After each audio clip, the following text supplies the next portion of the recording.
ઉમરગામ તાલુકામાં ગરબે ઝૂમવા આતુર ખેલૈયાઓ પ્રથમ દિવસે મન મૂકીને માં અંબાની યાદ કરતા ઝૂમ્યા હતા। નવરાત્રિ અને માં અંબા દુર્ગાની આરાધના સાથે ગરબે ઝૂમવાની મજા પણ અલગ જ હોય છે।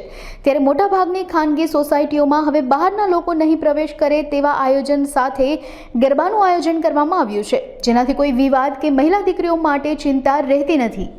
સોસાયટી વતી સરકારનો આભાર માનીએ છીએ જે અમને રાત્રે સવારના 5 વાગ્યા સુધી રમવાની પરવાનગી આપી છે અને અમારા ગૃહમંત્રી હર્ષભાઈ સંઘવીનો આભાર માંગીએ છીએ જેને અમને પરવાનગી આપી કે અમે ખૂબ મોજ મસ્તીથી ગરબા રમી શકીએ છીએ।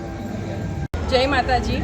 આજે અમારી નિધિ સોસાયટીના અંદર 9 દિવસના નવરાત્રિનું આયોજન કરવામાં આવ્યું છે અને આ વખતે અમારી સોસાયટીના અંદર ખૂબ જ એકતાથી સંપથી ખૂબ જ સરસ રીતે આ ઉત્સવ મનાવી રહ્યા છે અને એની અંદર આ વખતે આપણે અમારી સોસાયટીએ 9 દેવીઓનું પ્રાગટ્ય કર્યું છે, 9 દિવસની 9 માતાઓનું પ્રાગટ્ય કર્યું છે અને અમને ખૂબ જ આનંદ છે આ વસ્તુનો અને અમે 9 દિવસ ખૂબ જ સરસ રીતે આ ઉત્સવ એકતાથી સંપથી મનાવીશું।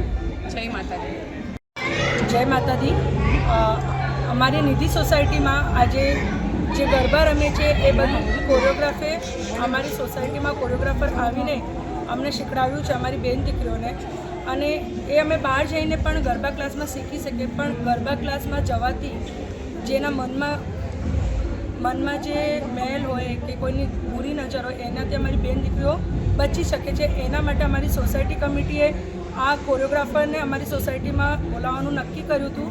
એનાથી અમે બધા શીખી ગયા, વડીલો, બહેનો, છોકરાઓ અને ખાસ કરી અમારી દીકરીઓ, અને એ બહુ સારું ડિસિઝન હતું અમારી કમિટી મેમ્બર્સનું, જેનાથી અમારી બેન દીકરીઓ શીખી ગઈ અને આ બહુ મોટું આભાર છે અમારા કમિટીનું કે આ બધું અરેન્જ કર્યું એમને।